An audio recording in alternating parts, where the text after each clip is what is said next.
I take this philosophical statement from Stephen Ambrose. It's not a museum.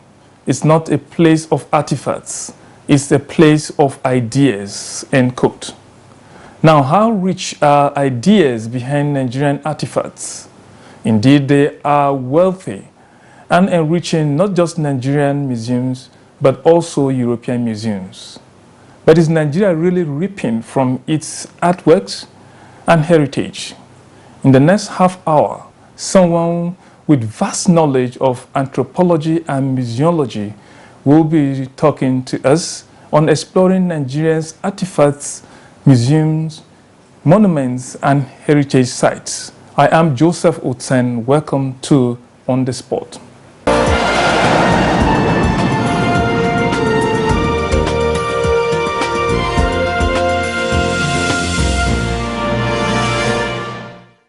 Now, my guest hails from Borno State and holds a bachelor's degree in creative arts from University of Maiduguri.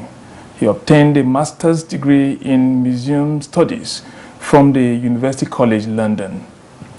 He will go ahead to attain the rank of Professor of Museology and Anthropology from the University of Maiduguri.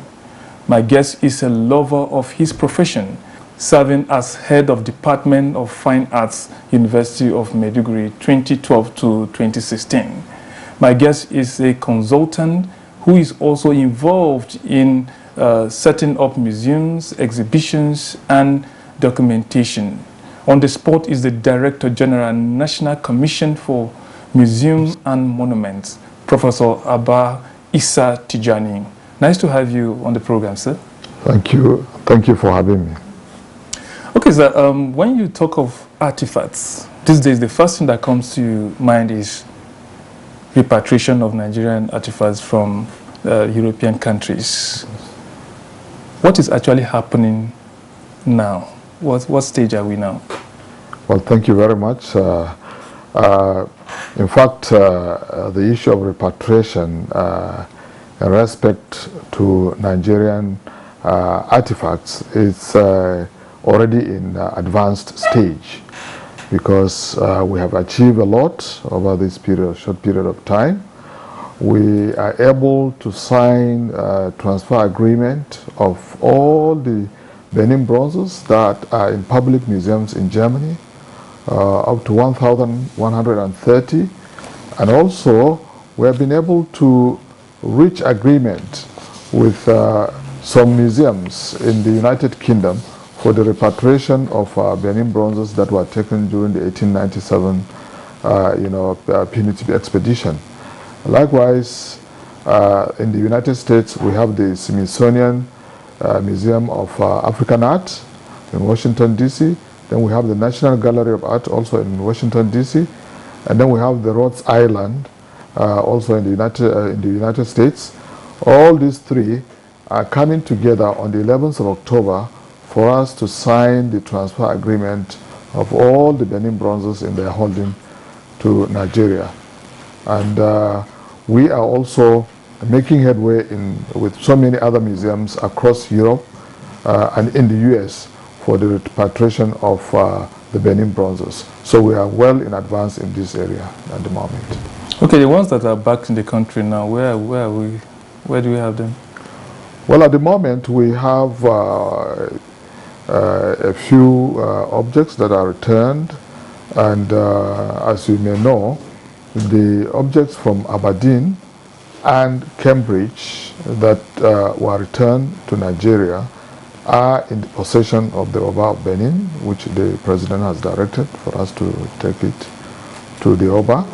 And the others that are coming, we are making plans to see that we partner, with the traditional institution, with the Palace of the Oba, and also with museums in Benin City, so that we will be able to store some of these objects, because we cannot exhibit everything, and then be able to exhibit those that we can exhibit at the National Museum, Benin City.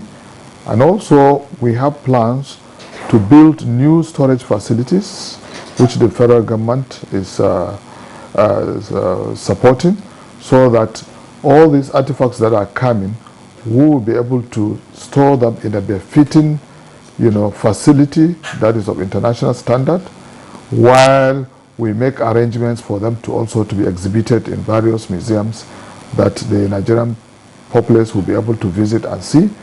But also, we have plans to do travel exhibitions around the world, so that these objects that have become so popular can also travel around the world for people to see that have not been able to see these objects in museums across the world. That will also generate revenue for Nigeria. So we are doing all this in collaboration with our partners also across the world. Okay, talk about generating revenue. In my introduction, I spoke about how much is Nigeria reaping from its artwork or artifacts. Your career have revolved around this. How viable is this industry? It seems we don't know much about the viability of this industry. Well, I think the aspect of tourism, which also museums are areas where, attract tourism, is a potential for generating revenue for the country.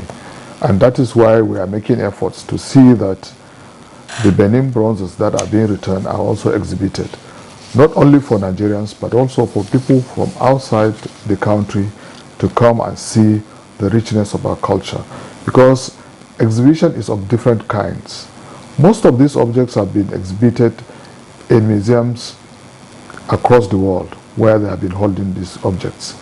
But when you now bring these objects to the countries of origin, where these objects are being produced, then the nature and the way in which these objects are being exhibited will completely be different from the perspective in which the European museums and museums in the US have been exhibiting.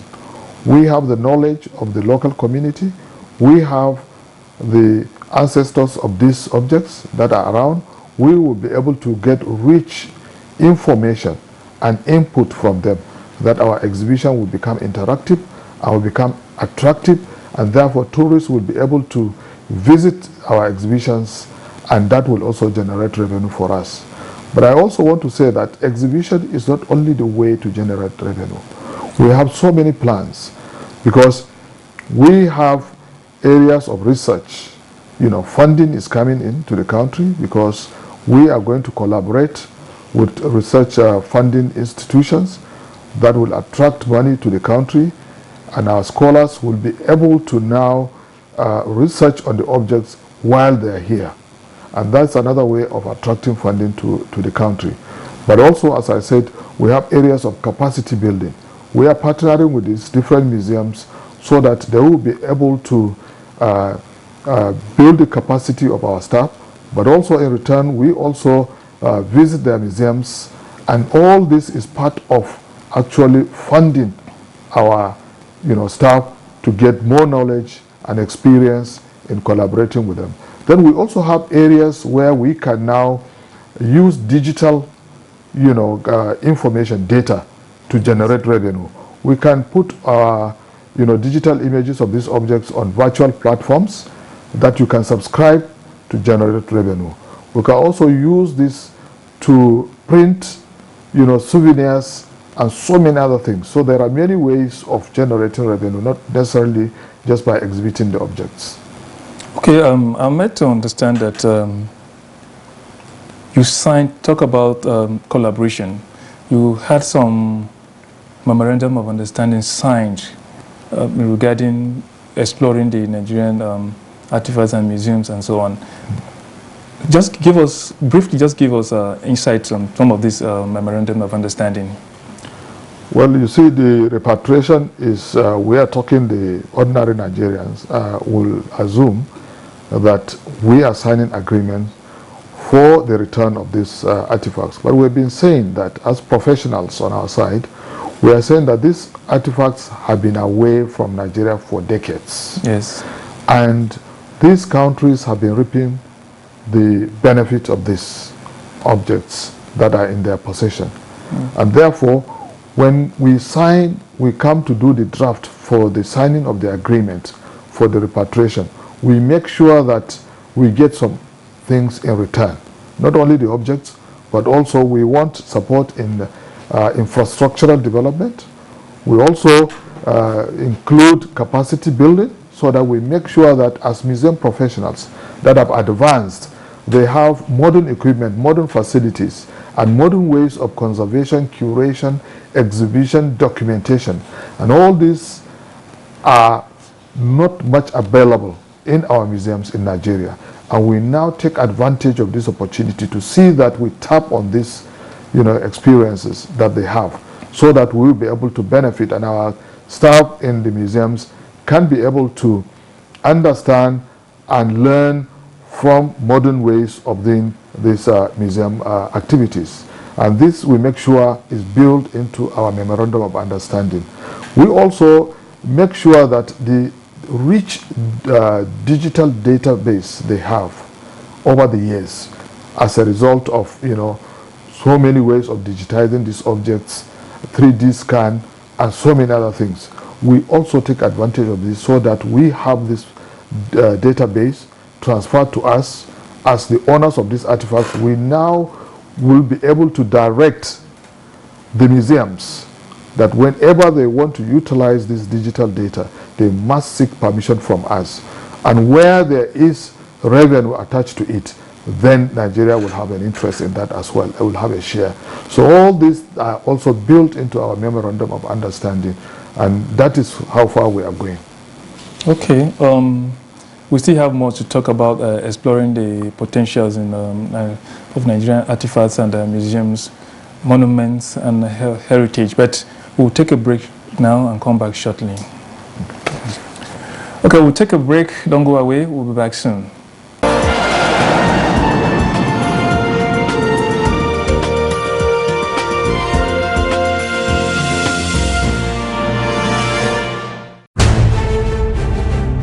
This is NTA News 24 broadcasting from Abuja.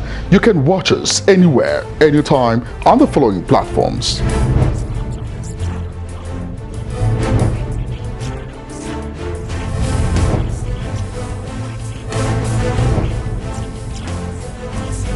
For more information, log on to our website www.nta.ng or join us on our social media handles: Twitter at NTA News 24, Facebook at NTA News 24. For comments, suggestions and inquiries, send an email to news24@nta.gov.ng or call us on the following numbers.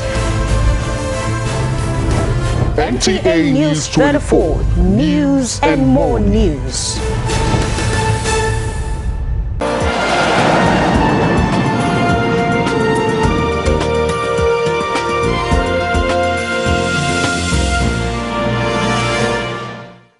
Welcome back.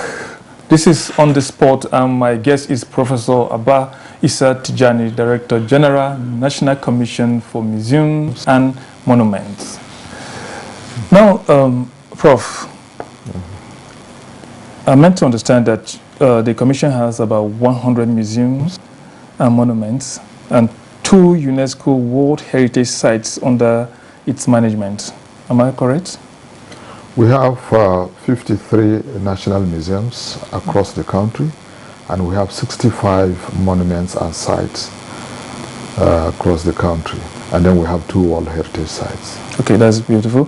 Now, the question now is, are these facilities well managed to attract tourists from other countries to come and take a site and maybe generate some revenue for the country? Well, our museums and our monuments have been attractive over the years, and a lot of people have been visiting museums and going to our sites. But unfortunately, in recent time, because of lack of proper management of our national museums and lack of upgrading of our exhibitions, has made some of our museums not living up to the standard, where people will be able to visit and enjoy the environment. So when I came in, I quickly, looked at that area and started upgrading our national museums across the country. In the first year, we upgraded 8 national museums, and we changed the exhibitions, which have been there for over 20 years, in some cases even up to 30 years. So we changed the exhibitions, we upgraded them, we bring in new objects and new themes to, present to our audience. And that has actually received high, commendation from our visitors so far.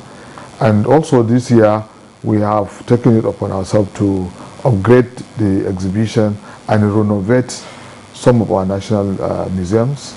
There are 9 in number, and about 70% of those 9 museums have been completed. And once that is done, then now we'll be able to comfortably say that our museums that we have upgraded are of international standards. So when you go in there, you will see the exhibition the way to be attractive in museums outside the country. And we're very happy and proud to say that all these exhibitions have been upgraded by our staff and the commission. And we are looking forward now to partnering with our museums outside the country, so that the repatriation aspect is also built into this development of our museums, so that new exhibitions will come up and we'll be able to attract our audience there. And what we are looking at is not just the exhibition, the museum environment itself is very important. As families, because we want families to visit museums. So when you visit museum, you want to see that your children will also have side attractions. And that is what we are bringing into our museums, to make sure that we also have, play areas in the museums, and we also have the museum kitchen, and also we have recreational facilities, so that when children come, they not only just go to see the objects, but also they will have break and go and enjoy themselves with the facilities we have. So we are putting into place, all these facilities, and that is how we want to make our museums welcoming to families and visitors alike. You talk about making the museum welcoming. You have them across the country. Now, one of the challenges that we have over the years is the issue of recruitment.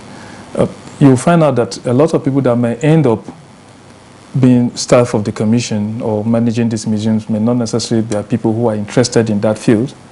And then at the end of the day, end up there. Talking about capacity of the staff. You have been there for a while now.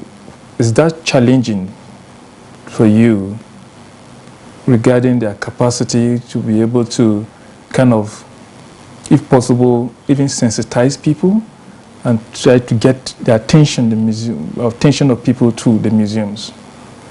Yes, that is a very important area when I came in, because the museum staff is a very important aspect of the museum. Not just the objects, but also staffing is very important. So it has become, one of the areas of challenges for us, because in the past, some of our objects were stolen, particularly in collaboration with, staff. And that is because many of our staff at that time were not just there in the museum because of their interests and so on, but just they happened to find themselves in the museums. So that is why today we are making sure that we retrain our staff, and that's why we have a lot of workshops across the country ongoing. And we also have in this partnership that we are doing with museums outside, we have sent a number of museum staff to countries in Europe and in the US for training as well. And we want to instill the ethics of the profession in our staff. And that is why we want another area of encouraging them is to see that you know, the staff of the NCMM benefit Conrise, because museums are research institutions, are research places. If you look at the different departments we have at the National Commission for Museums and Monuments, we have, you know, under research department, we have ethnographers, we have archaeologists, and these are people that go on field to do field research, collect data, as archaeologists go and do excavations and so on. And then we have also the museum department. Under the museum department, we have the conservators who look after our objects and make sure that the objects are looked after properly and the necessary environment is provided, and when they are in very bad shape, they can be restored. And then we have also the exhibition officers, the documentation officers, and these are all that will become the curators. Then we have the educational department and training, that they now interact with the schools, and also they do the, you know, guided tours in the museums and all this. So we have professionals in the field. Then we also have the support staff, of course, like any other, you know, agency.